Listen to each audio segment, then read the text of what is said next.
Alhamdulillah Rabbil Alamin. Wassalatu wassalamu ala sayyidil awwalin sayyidil akhirin Sayyidina Ahmad Sayyidina Muhammad wa ala alihi wal mahdi khalifatihi wa sallim. Amma ba'du, Allahumma inna nas'aluka khaira hadzal lail wa khaira ma fihi wa khaira ma ba'dah wa na'udzu bika min syarri hadzal lail wa syarri ma fihi wa syarri ma ba'dah. Sama-sama. Bismillahilladzi la yadurru ma'a ismihi syai'un fil ardi wa la fis samaa'i wa huwas samii'ul 'aliim. Bismillahilladzi la yadurru ma'a ismihi syai'un fil ardi wa la fis samaa'i wa huwas samii'ul 'aliim. Bismillahilladzi la yadurru ma'a ismihi syai'un fil ardi wa la fis samaa'i wa huwas samii'ul 'aliim. Alhamdulillah rabbil alamin. Semoga siapapun yang hadir dilindungi oleh Allah Subhanahu wa taala. Sebelumnya kita menggantung di bab ad-du'a. Di sini ada satu bab, satu fasal mengenai doa itu ada yang diperoleh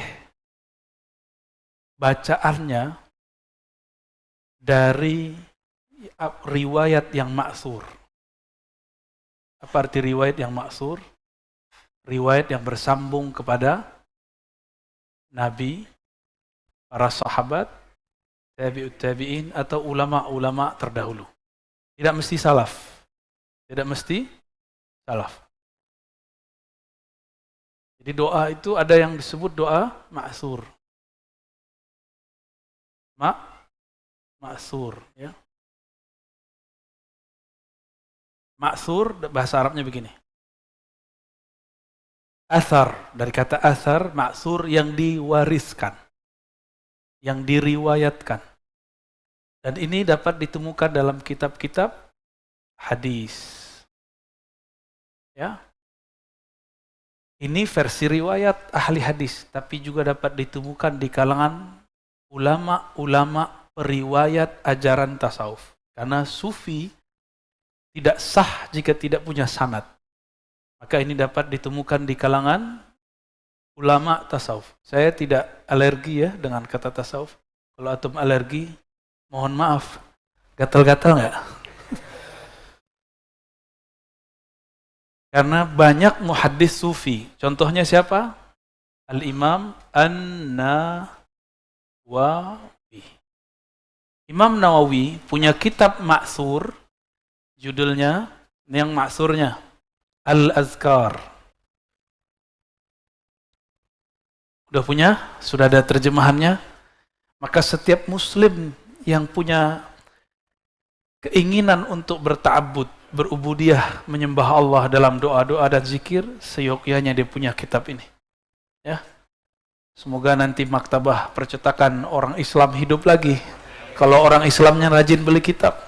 Kalau antum cuma download di Google, yang menang yang jualan data dan kuota. Ya. Semangat baca kitab itu harus ada. Kitab Al-Azkar An-Nawawiyah. Sudah ada terjemahannya. Mohon dibaca dan disimpan di rumah. Ya. Dulu almarhum Kiai Haji Muhammad Arifin Ilham suka membaca kitab ini. Saya lihat dia sering menukil. Dan dia punya buku tentang zikir. Waktu itu dia dibid'ahkan oleh orang-orang yang suka membid'ahkan. Dan dia tulis buku, kutipannya dari Al-Azkar. Ya. Semoga semangat itu muncul kembali. Semangat berzikir, ya. Kemudian yang kedua, bukan dari riwayat hadis, tapi dari tasawuf. Namanya Hizb An-Nawawi. Saya kasih Arabnya ya. Hizbun Nawawi. Hizbun Nawawi. Ini hizib ini luar biasa. Betul-betul menggetarkan hati kalau dibaca dengan caranya. Ya. Silakan dicari, ini ijazahnya didapatkan dari murid-murid Syekh Yasin Al-Fadani, murid-murid Syekh Hasan Masyad, murid-murid Abu Yasaid Muhammad Alawi Al-Maliki. Mereka pengamal Hizb An-Nawawi. Ya, dicari. Ini ada semua. Inilah yang disebut Al-Ma'tsurat. Jadi ma'tsur jamaknya apa? Oke, maaf. al-ma'thurat. Al-ma'thurat, doa-doa yang diriwayatkan gitu. Dan ada kabar gembiranya, al-ma'thurat tidak mesti sahih, karena masuk ke bab fadailul a'mal, bukan masuk kepada bab halal dan haram. Maka mengamalkannya boleh meskipun riwayatnya dhaif. Siapa yang bicara? Imam Nawawi. Ada yang lebih pintar dari Imam Nawawi di sini? Ayo kita uji hadisnya. Ya, hadis arba'in aja kita uji, nggak usah jauh-jauh. Beliau ini kan ilmunya luar biasa. Imam Nawawi itu kalau meriwayatkan satu hadis, dia hafal nama orangnya, tarikh wafatnya, siapa gurunya, kemana aja orang itu, dia ngerti semua. Imam Nawawi, ya, baru disebut muhaddits. Dan dia menggabungkan antara ilmu hadis dengan tasawuf. Muncullah kitab Riyadhus Shalihin. Maka sungguh aneh jika ada sahabat saya para dai mengajarkan kitab Riyadhus Shalihin tapi dia anti dengan tasawuf. Bagi saya itu rajulun, apa ya, kalau bahasa Melayunya itu dulu, ayam kelaparan di lumbung padi. Paham maksudnya? Ngerti nggak tuh? Ayam kelaparan tapi dia di lumbung, maksudnya apa? Dia nggak ngerti kalau yang ada di kakinya, di kepalanya, di sayapnya itu semua makanan dia. Tapi dia bilang, padi mah nggak enak, yang enak beras. Ya. Kira-kira begitu ya. Ini jadi al-ma'thurat yang antum kenal sekarang itu ma'thurat Syekh Asy-Syahid Al-Hasan Al-Banna. Ini salah satu tokoh favorit saya. Tapi mohon maaf, saya tidak semua sepakat dengan beliau. Saya waktu masih muda pengamal ma'thurat Al-Hasan Al-Banna dulu. Tapi setelah belajar hadis, belajar tasawuf, belajar kepada ahlu sanad, maka kemudian kita upgrade. Ilmu harus bertambah terus. Masa zikir yang dulu sekarang masih sama? Harus upgrade, harus tajdid, harus ada pembaharuan. Ilmu kan berkembang. Sebanyak itu taman-taman ilmu, kenapa kita kemudian berhenti di satu tempat? Taman ilmu itu makanannya kolbu. Antum kalau banyak ada food court, masa di satu tempat aja? Pindah-pindahlah, piknik makanan, supaya tahu lezatnya makanan orang lain, supaya kita nggak merasa GR bahwa makanan kita paling enak, ya, manhaj kita paling oke. Baik. Tapi kemudian ma'thurat Al-Hasan Al-Banna dikritik oleh kawan-kawan saya juga, ya, para pendakwah. Mereka tulislah buku hadis sahih pagi sore, gimana? Doa-doa pagi sore yang sahih. Kata kawan, tidak boleh meramu-ramu zikir, harus semuanya dari Rasulullah. Dia lupa di saat dia mengumpulkan hadis yang sahih saja. Hadis yang sahih ya mungkin ada sekitar 30 lah, misalnya dia ambil. Hadisnya terpisah-pisah. Dia susun di satu buku, misalnya zikir pagi sore yang sahih. Itu sudah sebuah thariqat sufi. Karena thariqat sufi itu tugasnya merumuskan, menggabungkan riwayat yang bercabang-cabang, kemudian diamalkan dalam satu formula, disebut thariqah, metode. Maka ada ustadz yang nulis zikir pagi sore, antum tahu nggak? Ada yang punya nggak? Apa? Siapa namanya? Tuh, aneh engkau sih tahu nggak? Nggak usah kasih tahu, ntar aneh jadi ngosipin orang ya. Baik. Ini dia berpikir bahwa apa yang dilakukan itu ahsanus sunnah, perbuatan yang baik. Dia lupa bahwa Imam Nawawi berkali-kali di muqaddimah kitabnya mengatakan ulama kita sepakat untuk membolehkan beramal dengan hadis dhaif pada bab fadilah amal. Yang tidak boleh bab hukum dan akidah. Bab hukum dan akidah, ingat-ingat, hadis dhaif tidak boleh dipakai untuk bab Hukum apa? Halal haram. Bukan hukum masalah khilafiyah. Selama masih diperdebatkan, maka berarti dia masih ada celah dinilai sebagai sunnah, bukan bid'ah. Baik. Jadi kalau antum nih kumpulkan beberapa riwayat, dijadikan amalan, itu sudah sebuah thariqat. Gitu. Cuma sayangnya sanadnya putus ke ente doang. Namanya apa kira-kira? Nama antum, nama-nama Betawi lah misalnya. Mamat, nah, thariqat Mamatiyah. Namanya Badu, thariqat Al-Badawiyah. Oh, masih bagus. Jadi maksurat ini banyak. Di kalangan ulama, Hasan Al-Banna ini, maksurat Hasan Al-Banna dikenal di kalangan teman-teman pergerakan di kampus, ya. Ada yang dulu aktivis kampus, maka pasti pernah baca ini, Al-Maksurat Hasan yang senyum-senyum itu paham, yang bengong maksudnya apa sih? Antum kalau cari di Google apa namanya yang Play Store ataupun ke toko kitab, toko buku, itu banyak orang jual buku kecil. Zikir pagi sore itu maksurat. Nah, itu dia. Itu Hasan Al-Banna. Orang awam pergerakan taunya itu. Namun kami di kalangan pesantren, di kalangan ulama orang-orang yang punya sanad riwayat, mereka punya maksurat lain. Contohnya ratib. Rotib ini macam-macam. Rotib itu artinya amalan yang dibaca setelah sholat. Rotib yang dikenal Al-Haddad, alhamdulillah. Nggak susah kan ngomongnya, ya. Ada lagi apa? Kayak orang Sunda, ya. Al-Attas. Apa lagi? Ya, ada yang disebut dengan wirid. Maka disebut wirdul latif. Apalagi kadang disebut dengan hizib. Tadi hizib di atas, ada hizib namanya hizib bahar, al-bahar. Ada hizib al-bar. Ada macam-macam, ya. Ada hizib nasr. Itu hizib perang itu.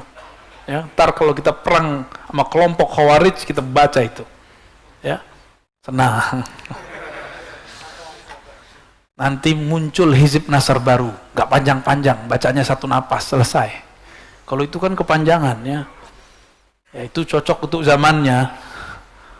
Insya Allah. Karena setiap imam itu mempunyai amanah dari Allah untuk mengajarkan zikir-zikir, baik dari riwayat yang dikumpulkan atau lewat ilham yang dia terima. Maka yang mau saya sampaikan pada malam ini, walaupun waktunya tidak banyak, nanti udah ganti lagi dengan Sahih Muslim, bahwa doa ada yang maksurat, ada doa yang berdasarkan ilham. Gitu. Ini yang mau kita baca. Bahwa di kitab ulama ahli hadis, ini kan imam ahli hadis, tapi dia seorang sufi. Beliau sezaman dengan imam muhaddis yang lain seperti Al-Baihaqi.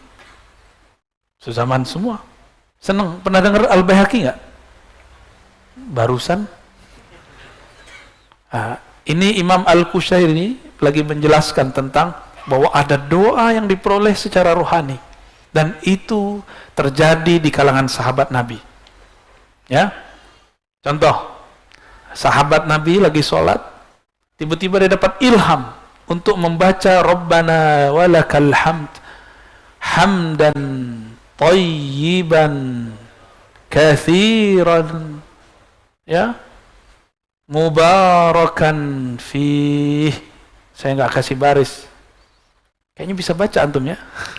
Kita kasih baris hamdan tayyiban kathiran mubarakan fih. Ini favorit saya kalau lagi i'tidal, ya. Rabbana walakal hamd. Nabi kemudian selesai sholat langsung screening namanya, ya, tes. Oh, siapa yang baca ini? Semuanya ketakutan. Namun sahabat kalau dapat ilham mesti jujur dan lapor kepada Rasulullah. Tapi dia dapatnya dalam sholat. Masa lapor dalam sholat? Tunggu dulu sholatnya selesai. Maka dia lapor, ya Sayyidi ya Rasulullah, wahai Rasulullah, akulah yang membaca ini tadi. Jadi Nabi dikabarkan oleh malaikat, kami menghubungi orang yang baca ini, wahai Rasulullah. Maka Nabi tanya, siapa yang baca ini barusan? Dia angkat tangan. Nabi tidak pernah ajarkan, Nabi tidak pernah talkinkan, tapi dia dapat ilham, dan ilhamnya ditakrir Rasulullah SAW. Dan ini menjadi usul dalam ilmu tasawuf, bahwa ada zikir ilhami, zikir-zikir ilham. Selama tidak bertentangan dengan Quran dan Sunnah, maka dia boleh dibuat. Dan itu mesti bersanad dulu kepada orang yang punya sanad. Orang-orang kayak antum ini nggak meyakinkan ini, ya. Apalagi aneh, ya. Insya Allah, kalau Allah izin nggak ada yang mustahil. Nggak ada yang mustahil. Rabbana walakal hamdu hamdan thayyiban. Apa kata Nabi? Orang yang baca ini, bacaannya diangkat. Dalam satu riwayat 12 malaikat, di riwayat lain 30 malaikat. Itu satu bacaan. Maka zikir-zikir kita ini, itu dikerubungi malaikat-malaikat. Orang-orang yang ahli zikir, tempatnya sejuk karena banyak malaikat. Mereka adalah malaikatur rahmah, malaikat-malaikat rahmat. Jadi antum kalau buat pengajian jangan nyala-nyalain orang mulu kerjaannya. Malaikat jauh. Kita kalau kajian, isinya yang menggairahkan kolbu untuk bermakrifat kepada Allah Subhanahu wa ta'ala, supaya kolbu itu sejuk, bukan panas gitu. Nggak ada dalilnya itu. Ente nggak ngerti dibilang nggak ada dalilnya. Ini dalilnya, ya nggak? Ini ada di hadis Bukhari, ada di hadis Muslim, ada di Abu Daud, Tirmizi, yang berbeda riwayat. Ya. Dan yang paling banyak dikumpulkan oleh Imam An-Nasai, riwayat ini. Ini ilham bukan? Oke, ini contoh kedua. Azan, siapa muazin tadi? Muazin. Azan itu diturunkan ilhamnya kepada dua sahabat. Nama pertama Abdullah bin Zaid. Abdullah bin Zaid. Ingat-ingat nih kalau perlu dicatat. Siapakah orang yang selama ini antum pakai azannya? Abdullah bin Zaid. Ini bukan Zaid bin Sabit, ya. Abdullah bin Zaid bermimpi diajar oleh malaikat. Awalnya dia mau bikin azan, mau ambil alat-alat yang dipakai oleh semua agama yang ada sebelumnya. Tapi malaikat enggan. Lalu diajarlah oleh malaikat, maukah kamu aku ajarkan kalimat untuk ngumpulin orang sholat? Jadi dulu sholat 5 waktu itu belum ada cara manggilnya. Bukan berarti Nabi nggak dapat wahyu. Nabi ingin keluar itu dari sahabat-sahabat beliau. Datanglah pagi-pagi ba'da subuh, ya Sayyidi ya Rasulullah. Ra'aitu fil manam. Aku melihat dalam tidurku didatangi malaikat. Malaikat itu mengajarkan bacaan seperti ini supaya mengumpulkan orang sholat. Umar nguping. Apa kata Umar? Loh kok mimpi kita sama? Nah, berarti mimpinya diperkuat. Ada 2 orang saksi. Umar itu gelarnya apa? Muhaddatsin, bukan muhaddisin. Apa arti muhaddatsin? Ya, muhaddatsin, orang yang diajak Allah berbicara. Baik lewat mimpinya atau lewat ilhamnya. Maka muhaddatsin itu artinya orang yang dapat ilham. Ilham itu banyak, ada ilham dari Allah, ada yang dari malaikat, ada yang dari hawa nafsu, ada yang dari syaitan. Jadi jangan langsung percaya, ada ilmunya, ada thariqahnya, ada kaifiatnya. Dan ini nggak bisa dibuat-buat, semua ada latihannya. 2 sahabat ini adalah sahabat muhaddatsin. Namun yang terkenal Sayyidina Umar. Jadi mereka ruhnya bisa ngomong sama Allah. Gimana tuh? Ya, antum begitu nggak? Tadi ngomong sama tembok ya. Pengen ya, harus bisa. Harus bisa. Surga kita yang hakiki adalah bertemu pemilik surga. Maka orang yang telah bertemu dia, berbicara dengannya di dunia, akan berbicara dengannya di akhirat. Yang telah bertemu dia di dunia, akan bertemu dia di akhirat. Tapi yang cuma melihat surga, hanya surgalah yang Allah kasih. Bapak Ibu, sahabat-sahabatku, surga itu makhluk atau khalik? Makhluk atau khalik? Mulian surga atau orang beriman? Beriman apa dulu? Mukmin yang wali, mukmin yang kekasih Allah. Lebih mulia orang beriman yang wali. Maka mukmin yang wali ini nggak minat sama surga. Gak minat dia sama surga, bukan berarti dia tuh kemudian tidak mau surga. Emang di hatinya minatnya yang punya surga. Itulah surga yang sebenarnya. Wujuhu yawma'idhin nadhirah ila rabbiha nazirah, ya. Saat-saat itu wajah sangat berseri-seri karena dia memandang kepada pemilik surga. Ya, saya sudah berkali-kali sampaikan ke jamaah. Saya pernah diundang satu tempat, nggak disambut kiainya, pesantren, pulang nggak dihantar juga. Dalam hati saya ngomong, cukup sekali ini saya datang, tersiksa batin ini. Ini baru di dunia, nggak nyaman saya, nggak nyaman sama sekali. Antara ego dengan ketawaduan maju mundur. Emang gue nggak dihargai, gitu. Tapi tawadu udah biarin aja. Mau husnuzon sama suuzon berperang dalam hati, dan itu masya Allah ujian yang lebih berat daripada siksaan di neraka. Antum nggak dihargai orang, itu lebih bahaya dari palanya dipenggal. Makanya dalam hadis dikatakan, ya, orang beriman itu disiksa di dunia dengan apa? Zalazil, diaduk-aduk pikirannya, perasaannya nggak nyaman, nggak dihargai orang, diomongin orang. Kadang konflik di rumahnya, konflik dengan keluarganya, kadang konflik dengan istrinya, dengan suaminya, konflik sama tetangganya, konflik sama jamaahnya, kadang teman jadi lawan. Itu kan main-mainan Allah aja itu, ya. Itu lebih dahsyat. Maka orang beriman dia nggak mundur, dia maju terus berjuang di jalan Allah. Ngurus masjid nih, dikata-katain orang, diomongin orang, kan komentar gampang aja Pak di grup, ya. Tangan ini kan gak ada bebannya. Benar Pak pengurus? Ini kayaknya ada beberapa pengurus masjid yang datang nih. Ya, pengurus taklim, pengurus organisasi keislaman sama. Saya juga begitu.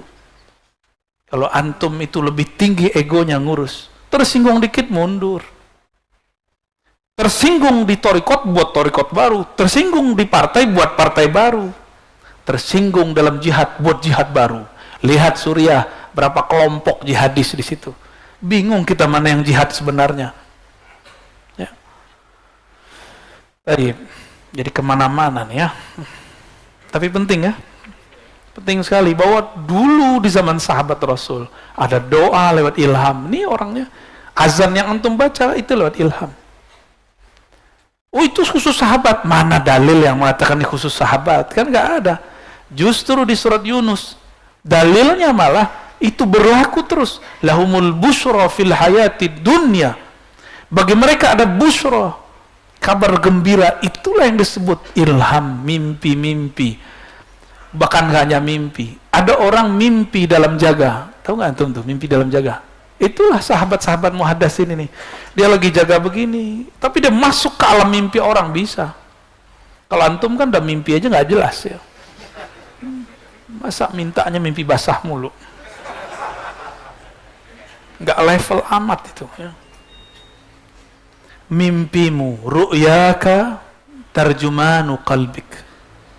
Nih, boleh ditulis nih. Mimpimu adalah terjemahan dari ahwal hatimu. Jika mimpimu baik, berarti hatimu lagi baik. Mimpimu jorok, otakmu lagi jorok. Berarti yang mimpi basah apa tuh? Otaknya Masya Allah, otaknya seksi ya. Otaknya nakal itu ya. Kita boleh nakal zahirnya, tapi jangan nakal sampai ke dalam. Ya. Kalau nakal zahir tinggal tobat toh. Tapi kalau nakal ke dalam, kita jadi munafik. Kita jadi munafik kubro. Munafik kecil semua kita punya. Saya aja punya. Itu yang saya mintakan tobat setiap hari kepada Allah Subhanahu wa ta'ala. Berharap semoga Allah menutupi dengan keindahannya dan maafnya. Ya. Di sini ada beberapa kisah ulama-ulama terdahulu yang mereka mendapatkan ajaran dalam tidurnya. Gak seperti yang dituduhkan oleh kelompok yang membenci ajaran Rasulullah. Lalu mereka mengatakan sufi-sufi itu ajarannya lewat mimpi. Ya akhi, ar-ru'ya aslun min usulin nubuwah. Ini saya tulis ya. Ar-ru'ya aslun min usulin nubuwah. Ada yang tahu artinya?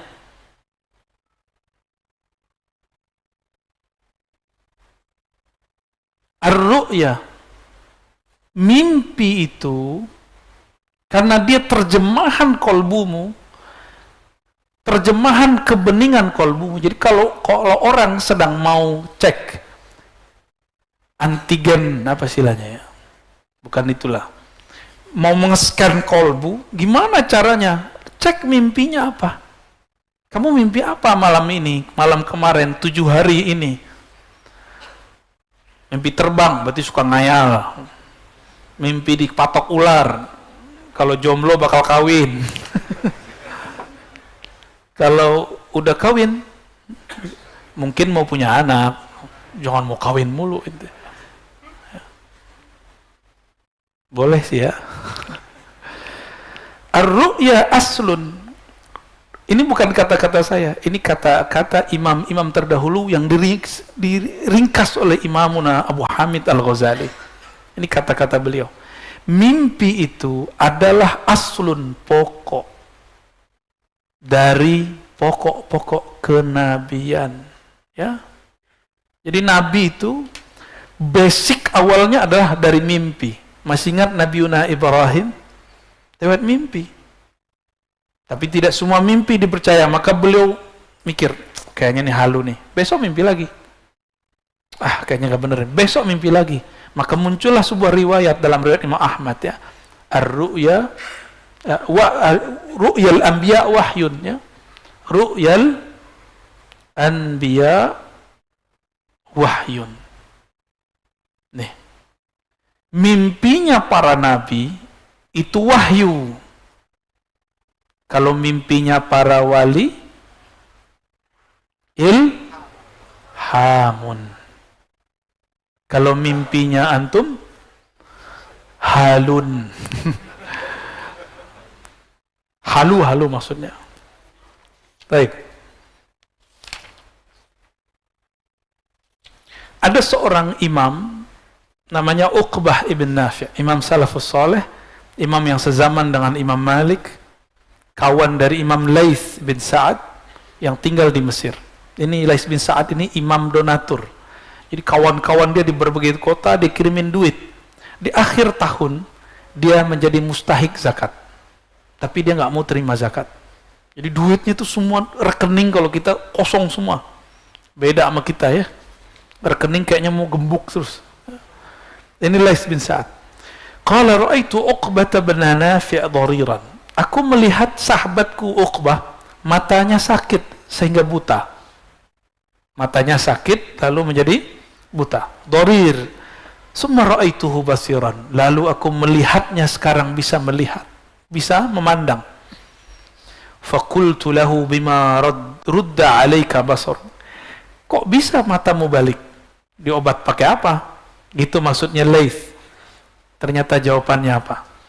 Utitu fi manami. Aku didatangi dalam mimpiku.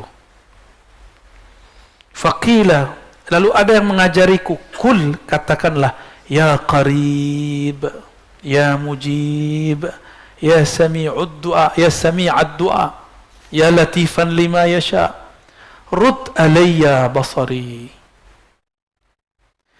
Hei orang buta, kata si yang datang. Yang datang nih malaikat. Bacalah doa ini. Ya Qarib, wahai yang maha dekat. Allah dekat apa jauh? Kalau jauh, antum panggil ya. Terus kenapa kalau dia dekat masih pakai ya? Ya Qarib, wahai yang maha dekat. Berarti kata ya di situ. Kalaupun dia dekat, engkau masih merasa jauh. Maka hadirkanlah kedekatannya dalam kolbu. Itulah yang disebut kalimat iya. Allah jauh apa dekat? Kenapa antum merasa jauh? Kenapa kalau doa mustajab berasanya mesti di Ka'bah?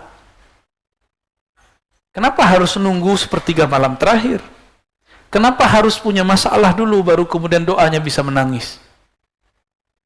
Emang Tuhan kita lagi punya masalah?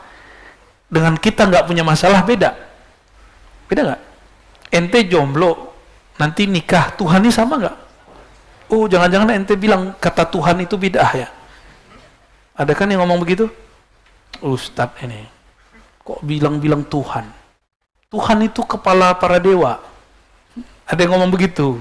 Kayak ngerti KBBI aja ente. Coba cek sini, ada nggak kata Tuhan dalam kamus bahasa Indonesia atau kamus Melayu lama yang menyebutkan Tuhan itu pimpinan para dewa? Halu. Jadi orang beragama sekarang sok-sok ilmiah. Ya, jadi kata Tuhan boleh digunakan untuk terjemahan ilah, Rabbun dan lain-lain. Saya ulang-ulang ini karena banyak yang lupa. Ya Qarib, ya Mujib, wahai yang maha dekat. Ya Mujib, wahai yang maha menjawab jika dipanggil. Allah jawab nggak? Pasti jawab. Cuma ente dengar nggak? Gimana? Allah itu dengerin orang ngomong atau memperhatikan kolbu seseorang saat ngomong? Kolbu. Maka mau doanya sepanjang 1 juz, tapi kalau nggak ngerti yang dibaca, Allah nggak jawab. Kita turunkan dikit. Ente baca doa sepanjang apapun, tapi tidak merasakan hadirnya dekatnya Allah Subhanahu Wa Taala, Allah nggak jawab. Okelah tidak ngerti bacaan, nggak apa-apa, tapi hadirkan rasa bahwa Dia bersama kita. Bacalah semua doa. Nah, ini tips kalau mau baca zikir apapun. Sebelum zikir, baca syahadat dulu, ya. Benerin dulu syahadatnya. Habis syahadat baru sholawat. Bisa juga baca Al-Fatihah. Ini mau zikir apa aja ya? Ini kayak resep dokter ini. Serius. Ini resep apa namanya? Cara meramu zikir ini dimulai dari sini. Semuanya, nggak mulai dari sini zikir ente sama setan. Gitu. Dimulai dari syahadat, diperbaharui syahadat kita. Siapa tahu dalam memandang apa yang terpandang, dalam melihat apa yang dilihat, baik di handphone, smartphone atau hari-hari, batal syahadat kita di sisi Allah. Maka sebelum kita doa, kita baca syahadat. Sebelum zikir syahadat, supaya doa kita nggak sia-sia. Karena doanya orang-orang yang syahadatnya belum betul sia-sia.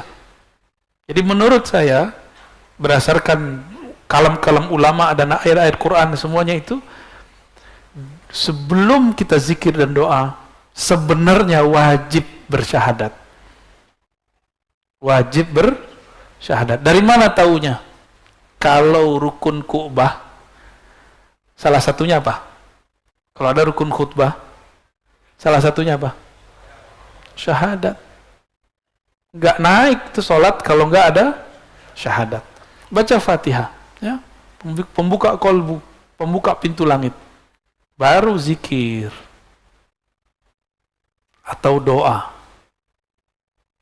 Nah, zikirnya juga ada macam-macam. Kalau doa dimulailah memuji. Ini tips. Kalau mau berdoa boleh pakai bahasa apa aja, ya. Kita nggak ada urusan dengan perdebatan Haji Dudung dengan Haji Habib Bahar, ya. Saya nggak ada urusan sama itu. Itu urusan antum itu, ya.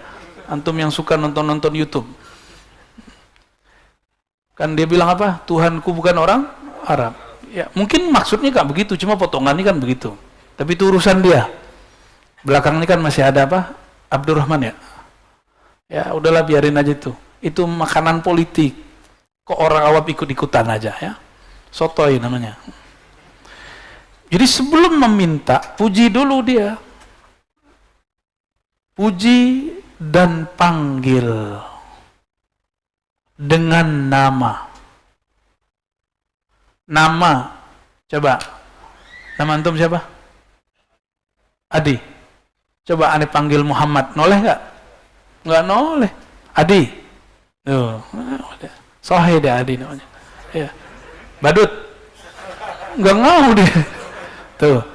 Jadi kita, ini permisalan. Jika kepada makhluk pun memanggil mesti dengan nama, apalagi pada Khalik. Ini adab ngeritik orang. Ente nih pengurus. Saya kritik, terima nggak? Tunggu dulu, cara kritiknya gimana, bener gak? Kita lagi berbangsa, bernegara, mau ngeritik orang. Caranya kasar-kasar. Kalau ditolak, wajar gak? Maka kepada teman-teman saya yang ahli kritik, yang sayang kepada negeri ini, sayang kepada umat ini, kritiklah dengan cara yang baik. Pasti antum didengerin. Ya, orang hebat tuh bukan orang ngamuk-ngamuk, bukan. Orang hebat tuh bukan yang langsung-langsung. Itu mungkin hebat di kandang sendiri, di jamaah sendiri. Di sisi Allah antum nggak dianggap, dipandangnya orang sombong. Ya, puji dulu. Sebelum kita ngapa-ngapain, kita puji dulu dia. Kita mau ngeritik dia, kita puji dulu, naik-naikin dulu, dia baru jatuhin, kira-kira gitu. Nah, kalau minta kepada Allah, kita bukan lagi mau memaksa Allah. Allah bisa boleh dipaksa nggak? Inilah su'ul adabnya orang berdoa, maksa-maksa Allah, nantang-nantang Allah, dikasih tapi itu jadi istidraj. Apa arti istidraj? Tambah nikmat, tambah jauh dari Allah, tambah maksiat. Ya. Setelah puji, panggil dia dengan namanya, baru hajat kita. Apa hajat kita sebutkan? Saya mau tanya sama antum. Sebelum kita doa, Allah sudah tahu belum apa yang mau kita minta? Terus ngapain doa? Hah? Nah, maka jangan heran nih, di kitab ini ada ulama yang mengatakan, namanya Abdullah bin Manazil, ma da'autu mundhu khamsina sanah. Saya malu berdoa semenjak 50 tahun yang lalu. Malu dia. Malu takut nuduh Allah. Kebanyakan antum kan nuduh Allah. Kayaknya Allah lupa deh. Ingetin dulu. Ya Allah, saya kan butuh. Tapi kok belum dikasih-kasih? Kalau antum memang punya ruh yang bening, pasti dengar jawaban Allah. Kamu belum pantas mendapatkannya, wahai hambaku. Itu keinginanmu, bukan kebutuhanmu. Nah, ini namanya rukun qabul. Rukun atau rukun istijabah. Ijabah. Apa aja rukun ijabah? Satu aja lah. Ya. Kalau banyak-banyak takut pusing antumnya. Mau satu atau dua? Dua, oke. Okay. Kolbu yang hadir. Berarti kalau lalai, nggak dijawab. Yang kedua, ini yang paling penting, mencakup semua doa. Husnuzan. Gampang tuh? Tuh, antum udah tahu kan istilahnya? Husnuzan, berbaik sangka kepada Allah, bahwa Allah sebelum kita minta, dia sudah tahu. Sebelum kita minta, Allah sudah, sebelum ente hidup, Allah sudah tahu ente butuh apa. Husnuzonnya apa? Allah hanya memberikan yang kita butuhkan. Maka bahasa Arabnya hajat, bukan syahwat. Syahwat keinginan. Syahwat itu nggak hanya seksual, lawan jenis. Antum nih ngelihat velos baru, terus minat. Syahwat itu. Ya, bener ya? Bener gak? Kayaknya bagus gitu. Ini beberapa orang nih saya dengar. Mau di mobil, di mana. Wah, bagus juga nih baru. Ini syahwat. Jadi syahwat itu nggak hanya urusan wa bainal fakhidain, ya. Banyak syahwat itu. Gimana? Banyak syahwat kita ya? Syahwat mata, syahwat telinga, banyak syahwat kita. Antum cuma dikasih saat hajat. Urusan apa aja? Menikah. Ente nggak dikasih kalau belum hajat. Ya. Alhamdulillah.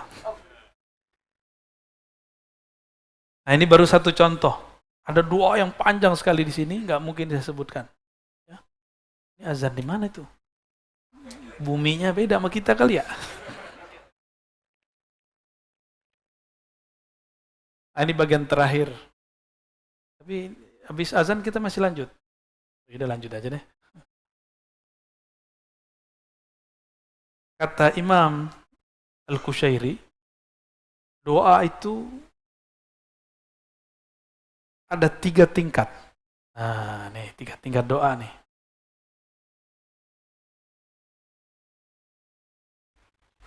Semakin tinggi, semakin sedikit. Pertama, doa orang awam. Kebanyakan kita. Awam itu bahasa Arab artinya umum, kebanyakan orang. Kebanyakan orang ngerti atau nggak ngerti? Nggak ngerti ya. Kita dengerin azan dulu. Fadhol.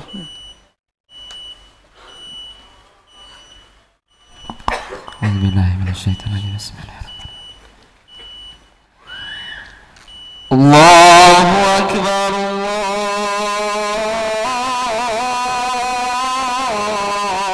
Allahu Akbar.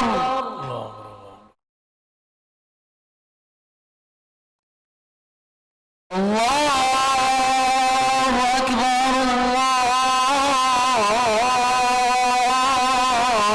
Allahu Akbar.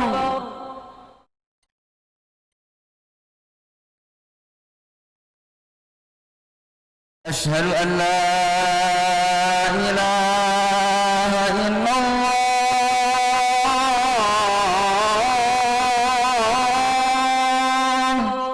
أشهد أن لا إله إلا أشهد أن لا إله إلا الله.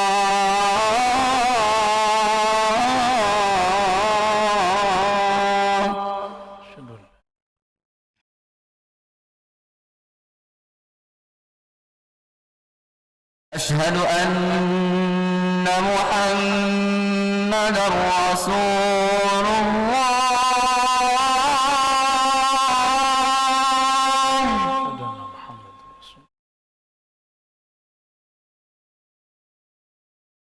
أشهد أن محمدا رسول الله.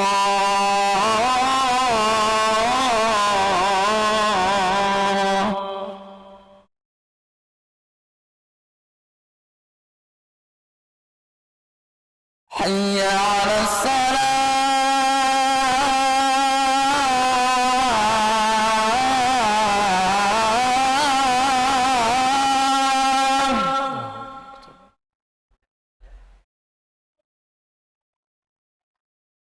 حي على الصلاة.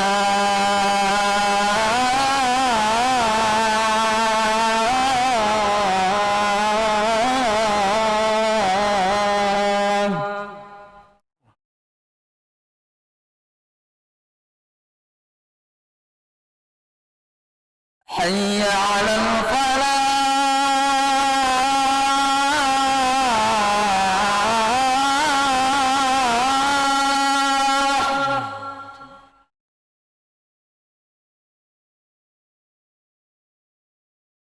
حي على الفلاح.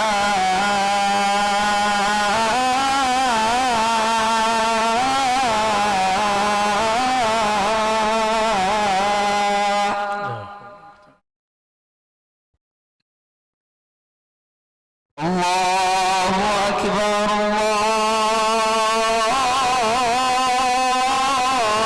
الله أكبر. لا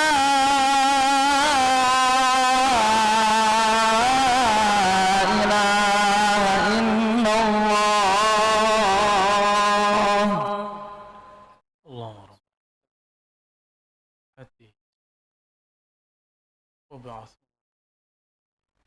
Raditu billahi rabbil alamin. Ya, tadi kita sampai kepada tingkatan orang berdoa. Jadi ada doa orang awam. Mau selama-lamanya jadi orang awam. Antum boleh nggak nyantri, nggak apa-apa. Cukup aneh aja nyantri sama teman-teman kita. Tapi jangan selama-lamanya jadi orang yang kualitasnya kualitas awam. Itu. Baca kitab nggak apa-apa, nggak mesti. Baca aja kitab kolbunya. Kolbu kita kan punya kitab sendiri. Dia punya data-data sendiri di kolbu ini. Bisa nggak? Udah pinter belum bacanya? Jangan-jangan masih ummi. Ya? Harus ada itu ada latihannya. Cara membaca isi kitab kolbu kita. Orang-orang awam, dia berdoa menuntut Allah dan menuduh Allah. Dia berdoa menuntut dan menuduh Allah, ya. Itu orang awam. Gimana antum? Dan ciri-ciri lainnya apa? Mereka memberitahu Allah. Keyakinannya dhaif. Mereka berkeyakinan Allah itu jauh sehingga harus dipanggil-panggil. Allah itu kayaknya tuli sehingga harus diteriak-teriakin. Allah kayaknya lupa dengan hajatnya sehingga harus diulang-ulang. Ini orang siapa? Awam. Nah, kebanyakan kita begitu. Maka banyak orang mengatakan, aku sudah doa tapi kok belum dijawab. Saya sudah doa lama kok nggak dijawab-jawab. Boleh nggak antum ngomong begitu sama bos? Bos, proposal saya udah masuk lama, kok ente nggak kasih-kasih juga? Besok pecat langsung. Ya. Kecuali ente lebih tinggi dari dia. Ya. Bro, lu kalau nggak kabulkan, turun. Nah, gitu. Berarti dia siapa nih? Ternyata yang biayai waktu kampanye.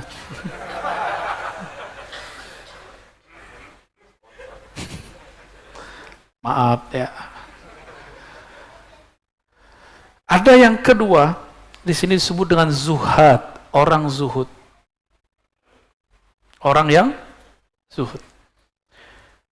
Orang yang zuhud kalau berdoa bukan dengan mulutnya, tapi dengan riyadhah.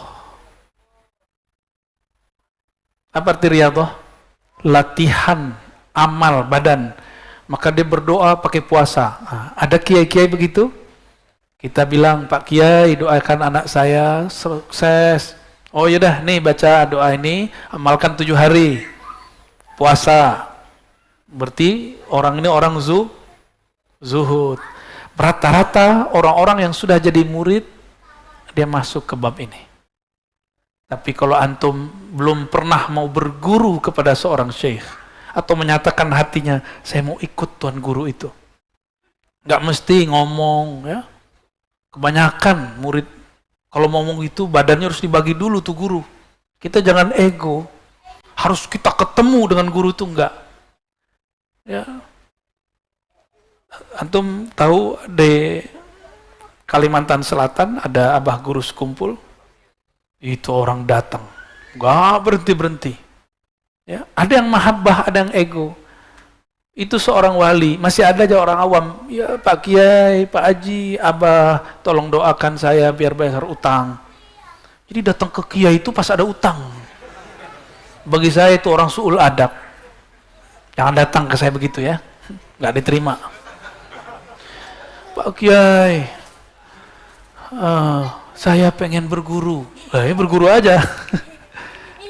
Untuk hal itu aja kok repot ya. Ini murid ini nggak mesti pakai akad bayat, nggak mesti. Antum iktikad di hati saya mau berguru kepada Syekh Fulan. Hadir majelisnya, ikuti ajarannya sampai insya Allah. Itulah kebanyakan sahabat-sahabat Rasul Shallallahu Alaihi Wasallam ya. Jadi nggak usah khawatir. Ruh itu bisa merasakan lembutnya ruh. Kolbu itu bisa mengerti bahasanya kolbu. Nggak usah. Kemudian kita ego, harus ketemu Kiai ini, kita harus ngobrol. Saya habis mimpi ente Pak Kiai. Terus kenapa? Emang kalau mimpi terus ente jadi spesial? Bukan. Emang kita girang kalau mimpi kiai, habib, syekh, wali, girang kita, senang. Itu yang disebut busyra. Berarti hati antum cinta kepada orang alim. Kalau mimpi pertama benar, kedua benar, ketiga iblis menyerupai. Adalah seseorang bermimpi dengan seorang syekh, tapi itu bukan syekh. Itu jin bersyahwat yang ingin menggoda si perempuan dalam tidurnya. Kejadian. Digauli. Berarti jorok nggak tuh? Berarti bukan dia, itu jin. Berarti yang pertama, kedua masih benar, yang berikutnya sudah nggak benar.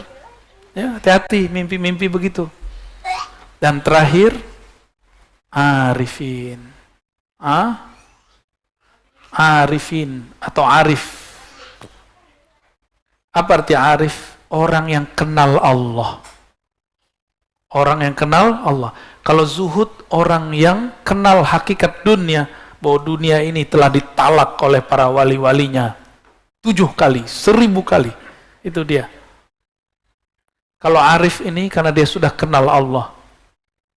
Dia tidak berdoa dengan meminta ataupun dengan banyak-banyak riyadhah. Dia berdoa dengan ahwalnya. Saya tambahkan dengan ma'rifatnya. Jadi doanya arif dengan apa? Jadi misalnya ini ada orang yang kenal dengan orang hebat, orang kaya. Dia nggak perlu pakai proposal, cukup dengan relasi dia dengan orang itu. Itulah doanya. Antum minta berkali-kali nggak dikasih karena awam, nggak kenal. Tapi kalau orang ini orang spesial, cukup dia berkoneksi sebentar. Bang, ini anak-anak kita nih di lapangan lagi butuh. Saya nggak punya, abang bantulah. Oh siap, cukup ngomong begitu doang Pak. Ya nggak perlu lagi proposal, nggak perlu ada angka-angka. Malah dia nanya, butuh berapa bro? Ada orang begitu? Itu yang doa yang sebenarnya, doanya para arif. Orang arif banyak nggak? Nggak banyak. Nah ini yang lagi kita mau genjot di akhir zaman ini. Maka teman-teman, persiapan akhir zaman bukan dengan menakut-nakuti umat. Persiapan akhir zaman dengan mengenal Allah sang zaman, sang pencipta zaman, sang pengatur zaman. Ya, jadi nggak usah khawatir kita sama yang ngolah zaman ini kok. Kita bersama dengan yang menciptakan kiamat itu. Nggak usah takut Dajjal. Kita bersama Allah yang menciptakan si Dajjal itu. Gak usah khawatir nanti gak ketemu Mahdi. Kita bersama Allah Al-Hadi. Ya, nanti pasti diarahkan kepada beliau. Insya Allah. Mari kita tutup kajian ini baca salawat Allahumma salli wa sallim wa barik ala sayyidina Muhammad. Kita lanjut setelah ini nanti mungkin jam 8-an dengan kitab Sahih Muslim. Allahumma salli ala sayyidina Muhammad. Assalamualaikum warahmatullahi wabarakatuh.